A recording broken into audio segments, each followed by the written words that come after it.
Of you. तो हमने देखा चैसी क्या है, एक बेसिक स्ट्रक्चर है जिसके ऊपर ऑटोमोबाइल के सारे कंपोनेंट हैं। Engine, clutch, transmission, drive line और एक्सल्स, व्हील्स एंड टायर्स, सब कुछ इसके साथ ही फिट किया जाता है। सस्पेंशन सिस्टम, ब्रेक सिस्टम और स्टीयरिंग सिस्टम, लाइटिंग आदि के जो भी ब्रेक पार्ट्स हैं सारे के सारे चैसी के साथ ही फिट किए जाते हैं। उनमें मैं चैसी के पास ले जाके तुम्हें उसके लॉन्ग मेंबर्स, क्रॉस मेंबर दिखाए। जो इंजन और गियर बॉक्स को एक साथ इस तरह से जोड़ा जाता है कि वो दो सब मिल के engine, clutch assembly and transmission यानी गियर बॉक्स को इस तरह से जोड़ा जाता है कि सारा एक ही असेंबली बन जाए। इसलिए इंजन को आगे से दो माउंटिंग पैड लगाकर और तीसरा माउंटिंग पैड गियर बॉक्स के नीचे लगा के तीन जगह पर इंजन को चैसी के साथ बांध दिया जाता है, हिंज्ड कर दिया जाता है। माउंटिंग पैड लगाने का सबसे बड़ा फ़ायदा यह होता है कि पहले तो जो सड़क के अनियमितताओं के कारण जो वाइब्रेशन पैदा होती है वह इंजन तक नहीं जाती। दूसरी, जो इंजन की स्वयं की वाइब्रेशन होती है, स्टार्ट करते समय इंजन जब ठंडा होता है, कोल्ड इंजन ज़्यादा वाइब्रेशन करता है, तो इंजन की वाइब्रेशन चैसी को ट्रांसमिट नहीं होती। ये उद्देश्य है इंजन माउंटिंग पैड को रबर ब्लॉक्स के साथ लगाने का। दिखाया था गाड़ी पे ले जाके कि किस तरह से engine mounting pads steel plate के बीच में रबर के गुटके होते हैं, ब्लॉक्स होते हैं, और उनके बीच में होल करके बोल्ट करके उसे टाइट कर दिया जाता है। तीन जगह से करने पे जो इंजन की वाइब्रेशन होती है वो भी चैसी में नहीं जाती, और सड़क के जो उभारों के कारण जब बम्प पे टायर चढ़ता है या किसी पिट में गिरता है, होल पे, पॉट होल में, तो उस समय की जो भी वाइब्रेशंस हैं वो रबर ब्लॉक्स झेल लेते हैं, एब्जॉर्ब कर लेते हैं, और इस तरह से इंजन पूरा अलाइंड हो जाता है चैसी के बीचों बीच। यानी चैसी की सेंटर लाइन, इंजन की सेंटर लाइन, गियर बॉक्स की सेंटर लाइन, प्रोपेलर शाफ्ट की सेंटर लाइन और बेवल पिनियन की सेंटर लाइन एक ही हो जाती है। ये सेंटर लाइनें क्यों मिलाई जाती हैं? संतुलन के लिए ये बहुत ज़रूरी है। और जो भी शाफ्ट ड्राइव ट्रांसमिट हो रही है, क्रैंक शाफ्ट भी रोटरी पोजीशन कर रही है, गियर बॉक्स की सारी शाफ्टें घूम रही हैं, साथ में प्रोपेलर शाफ्ट को भी घूमना है, तो वो थोड़ा सा इंक्लाइंड जैसा भी है उसके लिए यूनिवर्सल जॉइंट्स यूज किए जाते हैं। ठीक है, वो जैसे जैसे क्लास आगे बढ़ेगी तो पता चलेगा। ये पूरी एक सीधी लाइन में होगी, लॉन्जिट्यूडनल एक्सिस के समानांतर, या लॉन्जिट्यूडनल एक्सिस की जो बीच की सेंटर लाइन आई है वो होती। और मैंने क्या बताया था, जो छोटे वाहन हैं इनका जो चैसी फ्रेम है, लॉन्ग मेंबर्स, इनमें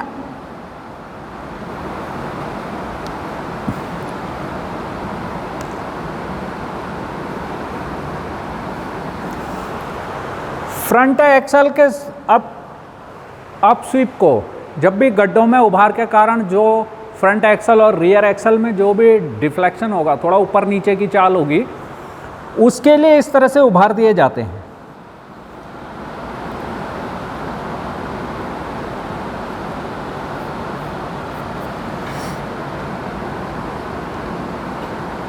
ताकि एक्सल फिर ये चैसी के ऊपर लगे ना और इसको थोड़ा सा स्वतंत्र रहे ऊपर नीचे करने के जाने के लिए।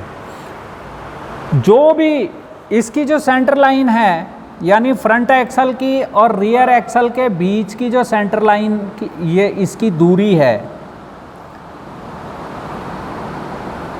इसे कहते हैं व्हील बेस। क्या कहते हैं? Wheel base. और जो भी इस सेंटर लाइन से चैसी का हिस्सा आगे वाला है, ये मान लिया चैसी यहाँ तक है, ये कहलाता है फ्रंट ओवरहैंग। क्या कहलाता है?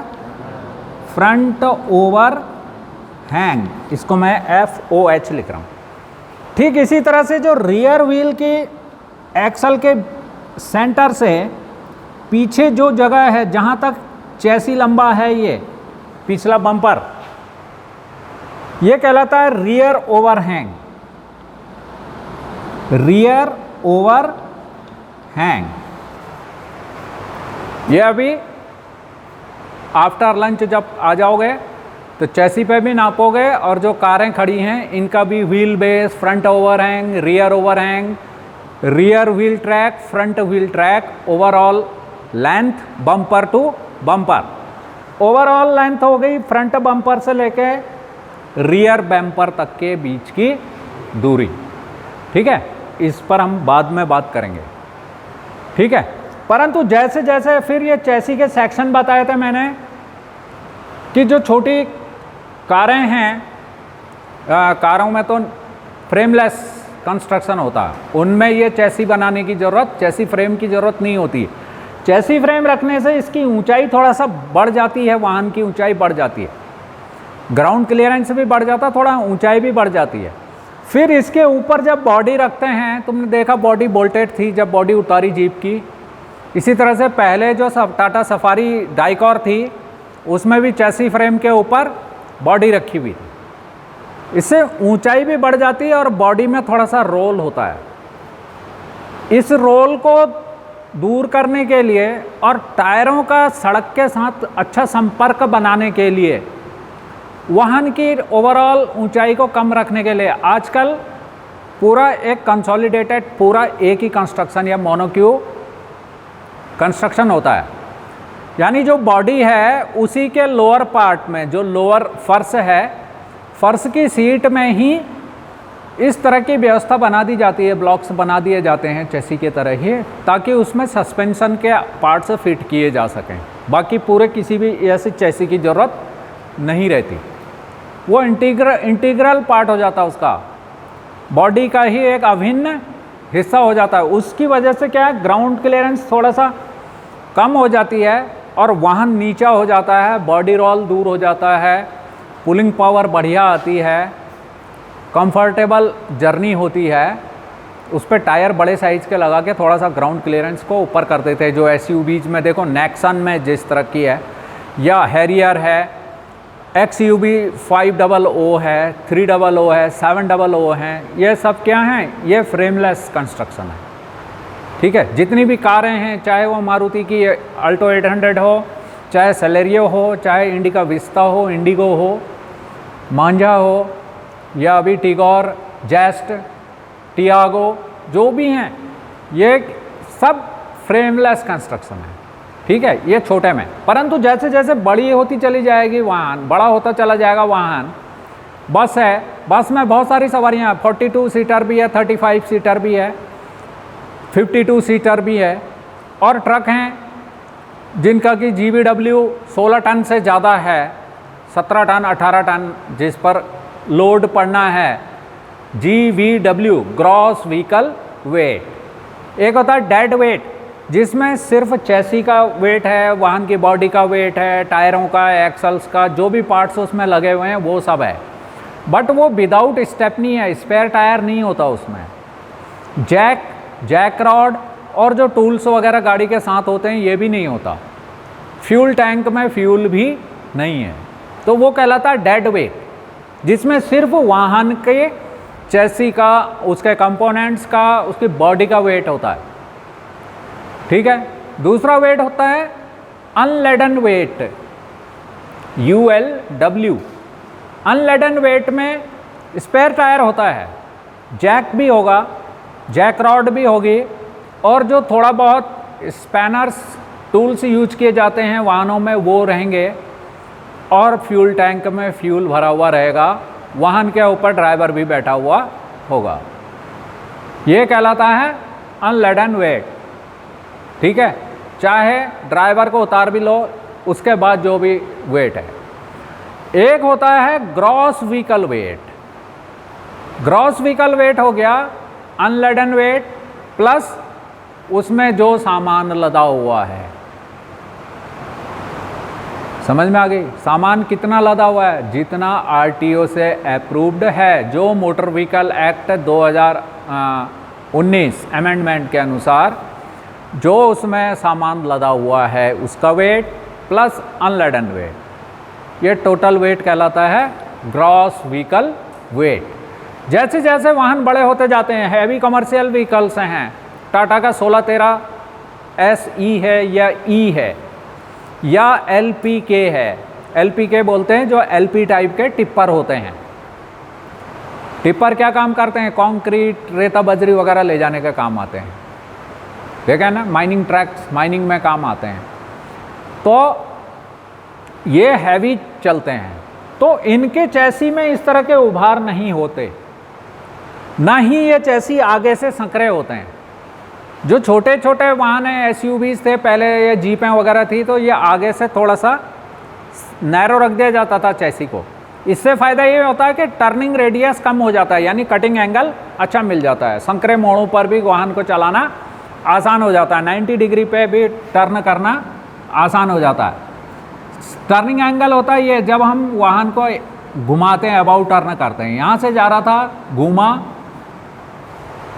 एक चक्कर लगा दिया, तो ये जो सर्कल होता है ये टर्निंग सर्कल होता है। इसका रेडियस जितना कम होगा या इसका डायमीटर जितना कम होगा उतना ही अच्छा रहेगा, वो वाहन संकरे रास्तों में आ जा सकता है।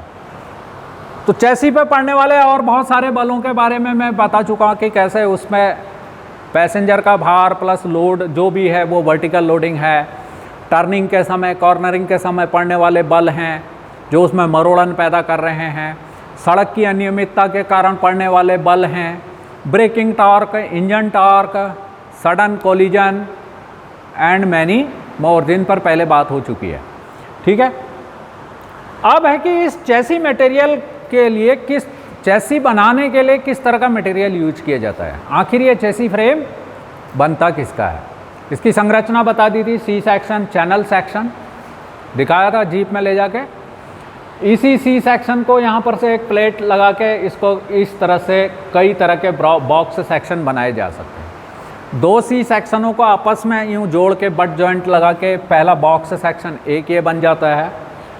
C सेक्शन के साथ एक प्लेट वेल्ड करी, दूसरा बॉक्स ऐसा बन गया, और एक स्क्वायर बॉक्स सेक्शन इंटीग्रल बन के आ गया। इसी में जो हैवी माइनिंग ट्रक्स होते हैं उसमें हेड सेक्शन भी होता है। 2 C सेक्शनों को एक साथ जोड़कर ये डबल C सेक्शन या I सेक्शन के भी ये होते हैं। फोर्स मोटर की जो ट्रैक्स है या टेम्पो ट्रैवलर है, इवन क्रूज है, इनमें टेम्पो ट्रैवलर में अभी भी ये शायद ट्यूबलर चेसिस ही यूज होते हैं।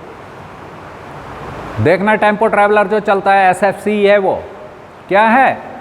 सेमी फॉरवर्ड कंट्रोल चैसी, जिसमें आधा इंजन बाहर है और आधा इंजन ड्राइवर केबिन में है और आगे ऐसे मुंह सा निकला हुआ है। वो सुरक्षा की दृष्टि से भी ठीक लगता है, ताकि ड्राइवर डरता नहीं है कि अगर आमने सामने कोलिजन हो तो उसके पैर या वो सीधा ही ना हो, ठीक है। 709 और ये टेम्पो ट्रैवलर क्या है? SFC का सबसे बढ़िया उदाहरण है। उसके बाद 1613 का जो टर्बो इंटरकूलर नया ट्रक आया टाटा का, जिसका मुंह थोड़ा सा बाहर को निकला है, उस पहले वाले S मॉडल में काफ़ी बड़ा होता था, D मॉडल में भी वो मुंह काफ़ी आगे निकला रहता था। फिर धीरे धीरे क्या क्या, इंजन को आधा ड्राइवर केबिन के अंदर रखा और आधा बाहर रखा। इससे मिल गया, थोड़ा सा जगह मिल गई बैठने के लिए भी और सामान रखने के लिए भी। जो कन्वेंशनल टाइप के थे उसमें इंजन बिल्कुल बाहर रहता था, तो उतना एरिया चैसी का बेकार ही जाता था। समझ में आ रही? लोड डिस्ट्रीब्यूशन में फिर दिक्कत होती थी। जो लोड डिस्ट्रीब्यूट किया जाता है, फिर इस पर आगे बात करेंगे कि load distribute front wheel drive कारों में जो होता है वो 60% आगे हो जाता है। उसमें इंजन भी है, उसके साथ गियर बॉक्स भी है, एक्सल, ट्रांस एक्सल है, एक्सल शाफ्ट्स हैं, सारा भार ज़्यादातर आगे हो जाता है, ठीक है। तो लोड को डिस्ट्रीब्यूट करना भी एक कला है, प्रत्येक मैन्युफैक्चरर अलग अलग उसके लिए कैलकुलेशन यूज करते हैं। कहीं 50-50 होता है, 50% आगे 50% पीछे।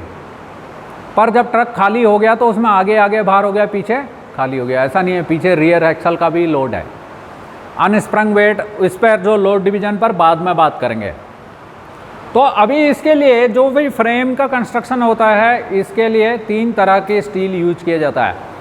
एक है कार्बन शीट स्टील, दूसरा है माइल्ड सीट स्टील और तीसरा है 3% निकिल सीट स्टील। जो हैवी व्हीकल्स हैं उनके जो चैसी फ्रेम में 3% निकिल मिलाई जाती है। निकिल मिलाने का फ़ायदा क्या होता है? एक तो हार्डनेस मिल जाती है सही, मतलब उसमें कठोरता भी, टफनेस भी सही आ जाती है, साथ में जंग रोधी हो जाता है, जंग रोधी, ठीक है। और जो कार्बन सीट स्टील है इसमें कार्बन की मात्रा 0.22% से 0.27%। मैग्नीज आजकल बहुत ज़्यादा मिलाया जाता है। क्यों मिलाया जाता है? टफनेस बढ़ाने के लिए। समझ में आई? दूसरा, मैग्नीज क्या है? काफ़ी हल्का है। पहले जब मैंने तुम्हें इंजन बताया था तो उसमें भी ultra light weight connecting rod बताई थी, ultra light weight crank shaft बताई थी, जिनमें कि मैग्नीज का बहुत ज़्यादा प्रयोग होता है। वो इसीलिए होता है कि उसकी compressive strength, tensile strength, toughness सब बढ़ जाती है मैग्नीज मिलाने से। इसलिए चैसी फ्रेम के लिए जो भी सीट, स्टील सीट प्रयोग की जा रही है उसमें मैग्नीज ज़रूर मिलाया जाता है। तो कार्बन सीट स्टील में 0.22 से 0.27%, यानी कि यह क्या है? क्या है? Low carbon steel. तुम्हें फर्स्ट ईयर में पढ़ाया नहीं low carbon steel, medium carbon steel, high carbon steel, और मैंने ये बोला था कि आगे सारे कंपोनेंट्स में ये केमिकल कंपोजिशन जरूर आएगी। मैग्नीज होता है 0.5 से 0.7%, सिलिकॉन 0.07% मैक्सिमम। लतक भी होनी चाहिए, जो भी वर्टिकल लोडिंग पड़ रही है जो उसके कारण कोई क्रैक्स ना आ पाएँ। इसके अतिरिक्त तो फॉस्फोरस भी 0.05% तथा सल्फर भी 0.05% होती है। किसमें? कार्बन सीट स्टील में। उसके बाद है mild seat steel. Mild seat steel में कार्बन होती है 0.15 से 0.20%, मैग्नीज होती है 0.40 से 0.60%, silicon 0.7%, phosphorus 0.5% and maximum 0.05% sulphur. ये 0.5% भी मैक्सिमम है और सल्फर का जो 0.05% है यह भी मैक्सिमम है, ताकि यह चैसी पे पड़ने वाले हर तरह के बलों को सहन कर ले, जंग ना लगे, कोई कोरोजन ना हो। जितने भी वर्टिकल बेंडिंग, वर्टिकल लोड के कारण इस पर एक बेंडिंग इफेक्ट, बेंडिंग मूवमेंट पैदा हो जा रहा है और शियर पैदा हो रही है। जब ब्रेकिंग कर रहे हैं, जब ब्रेकिंग के समय क्या होता है, वाहन थोड़ा सा लोड शिफ्ट होता है और डिप भी करता है, और एक्सेलरेशन के समय जो आगे से उठने की कोशिश करता है उसको क्या कहते हैं? स्क्वाट। तो उस समय लीफ स्प्रिंग से सस्पेंशन पार्ट्स पे हर किसी पर उसमें जोर पड़ रहा है, और सारे पार्ट्स जुड़े किसके साथ हैं? चैसी के साथ। जो चैसी के आईज को, जो होल बना रखे हैं, जो बियरिंग का काम कर रहे हैं, वहाँ भी शियर कर रहा है, खुरचने की प्रवृत्ति पैदा कर रहा है, बल पैदा हो जा रहा है। उस बल के कारण जो बुश लगे हुए हैं, जहाँ पर कि सस्पेंशन की लीफ स्प्रिंग्स फिट की हुई हैं, तो वो बुश बेयरिंग कटने लग जाते हैं। फिर ट्रक या बस या कारें फिर चूं चूं चूं चूं की आवाज़ें करने लगती हैं और उनकी पूरी बॉडी डिफ्लेक्ट होने लगती है चैसी के सापेक्ष। ठीक है, जब तुम काम करोगे फिर तुम्हें पता चलेगा कि क्या क्या डिफेक्ट इस वजह से आ सकते हैं। जो निकिल क्रोमियम, जो निकिल एलॉय स्टील है, उसमें 3% तो निकिल होता है। इसमें दो तरह की सीटें प्रयोग की जाती हैं, एक 1% निकिल वाली और दूसरी 3% निकिल वाली। ऐसा किस लिए? क्योंकि वाहन कई प्रकार के हैं। एक LCV है, light commercial vehicle, medium commercial vehicle and heavy commercial vehicle. तो जिस हिसाब से उस पर लोड लगना है उसी हिसाब का फिर सीट मेटल उसके साथ तैयार किया जाता है। ठीक है, तो जो निकिल वाली 3% निकिल स्टील वाली सीट होती है उसमें कार्बन होती है 0.25 से 0.35%, मैग्नीज होती है इसमें 0.35 से 0.75%, silicon 0.30% maximum, nickel 3%, phosphorus 0.05% maximum, sulphur भी 0.5% मैक्सिमम। इसके साथ मैंने एक चीज़ और लिखी इसमें, इलोंगेशन। जैसी भी गर्मी का प्रभाव मेटल में पड़ता है तो ये लगभग 20% ऑन 100 mm पर, इसीलिए चेसी पे होल्स रखे जाते हैं ताकि वो ज़्यादा फैले और सिकुड़े ना। फैलेंगे सिकुड़ेंगे तो फटीग होगी, यानी अणुओं के बीच में दूरी बढ़ जाएगी, इंटरनली क्रैक होगा, वो जो दिखाई नहीं देगा बाहर से। समझ में आ रही बात? तो इस संभावित दुर्घटनाओं को रोकने के लिए पहले ही मैन्युफैक्चरर बहुत सावधानी पूर्वक इसका निर्माण करते हैं और उसके बाद इसकी टेस्टिंग की जाती है। प्रत्येक चेसी का अपनी एक यील्ड स्ट्रेंथ होती है। यील्ड समर्पण करना यानी कि टूट जाना। वो जो कार्बन शीट स्टील की होती है वो 250 मेगापास्कल, और जो माइल्ड शीट स्टील की होती है वो होती है लगभग 225 मेगापास्कल, और जो निकिल 3% निकिल एलॉय स्टील है उसकी होती है 275 मेगापास्कल, 275 मेगापास्कल। इसीलिए जितने भी हैवी व्हीकल्स हैं उसमें ये 3% निकिल शीट स्टील प्रयोग की जाती है। अल्टीमेट स्ट्रेंथ होती है जो कार्बन शीट स्टील है उसकी 500 से 670 मेगापास्कल, यानी 500 to 670 megapascal. Nickel alloy sheet की होती है 675 से 720 मेगापास्कल, यानी इसकी टेंसाइल स्ट्रेंथ भी बहुत ज़्यादा होती है। इसीलिए हैवी व्हीकल में इस तरह की सीटें प्रयोग की जाती हैं। और जो कार्बन ये माइल्ड शीट स्टील है उसकी अल्टीमेट टेंसाइल स्ट्रेंथ तो होती है 450 से 500 मेगापास्कल। ठीक है, इस चीज़ को समझना है कि एलॉइंग क्यों की जाती है। जंग रोधी बनाने के लिए, उसको कोरोजन रोधी बनाने के लिए, उस पर पड़ने वाले वर्टिकल लोडिंग को सहन करने के लिए, टर्निंग के टाइम पर जो साइड फोर्स है और जो सेंट्रीफ्यूगल फोर्स के कारण भी जो स्वे हो रहा है, जो वाहन की बॉडी अंदर बाहर झूल रही है, और लोड के कारण जो एक टॉर्जनल ट्विस्ट भी पड़ रहा है, लेटरल बेंडिंग भी हो रही है एंड ट्विस्टिंग भी हो रही है। ब्रेकिंग के टाइम पर ब्रेक टॉर्क में लोड ट्रांसफ़र हो रहा है। समझ में आ रही? तो इतने सारे जब बल उस पर पड़ रहे हैं तो उसके सहन करने वाला मटेरियल भी उसी तरह का बनाना पड़ता है। क्लियर हो गया? अब प्रत्येक चेसी का एक पूरी लंबाई होती है जो कि उसके फ्रंट से लेकर रियर तक होगी। अब इसकी लंबाई डिपेंड करती है कि वाहन किस तरह का बनना है। यह लाइट कमर्शियल व्हीकल बनना है जैसे कि 407 है, और कैंटर आता मुँह से, आइसर का भी है 4 व्हीलर LCV, अशोक लेलैंड का भी है, स्वराज माजदा का भी है, सरताज नाम से आता है। तो ये जो जितने भी 4 व्हीलर हैं जिनमें 4 ही पहिए रहते हैं, बजा उसका भी आता है, टेम्पो का भी आता है, यानी फोर्स मोटर का भी आता है 4 व्हीलर। जैसे टाटा का 407 देगा है जो शहरों में चलता है, जो जिसको नो एंट्री में भी आ जा सकता है। ये 4 व्हीलर लेने का फ़ायदा ये होता है कि ये नो एंट्री में भी अंदर बाहर कर लेते हैं। तो उनके भी ऊपर चेसी रखे जाते हैं क्योंकि उनकी भी जो कैरिंग कैपेसिटी होती है वो 30 GVW उनका 3 टन से ज़्यादा होता है। ठीक है, तो उसके लिए अलग किस्म का चेसी यूज किया जाएगा जो 6 व्हीलर है परंतु मीडियम गुड्स व्हीकल है।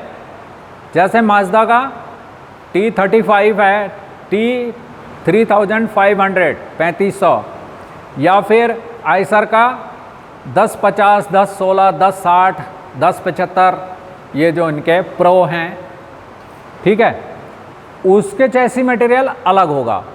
और जो हैवी हैं, जो 55 टन से ज़्यादा के हैं, उनका मटेरियल अलग होगा, उनकी लंबाई भी अलग होगी। इसको जब हम सीधा कर देते हैं, हैवी में इसको सीधा कर देते हैं, तो इससे इसमें बड़े साइज के टायर लग जाते हैं, ग्राउंड क्लियरेंस भी बड़ा मिल जाता है, क्योंकि इस पे भारी सामान लदना है अब, इसलिए इसके ऊपर किसी तरह का बैंड नहीं दिया जाता। समझ में आ रही बात? इससे इनका ग्राउंड क्लियरेंस बढ़ जाता है, लोड कैरिंग कैपेसिटी बढ़ जाती है।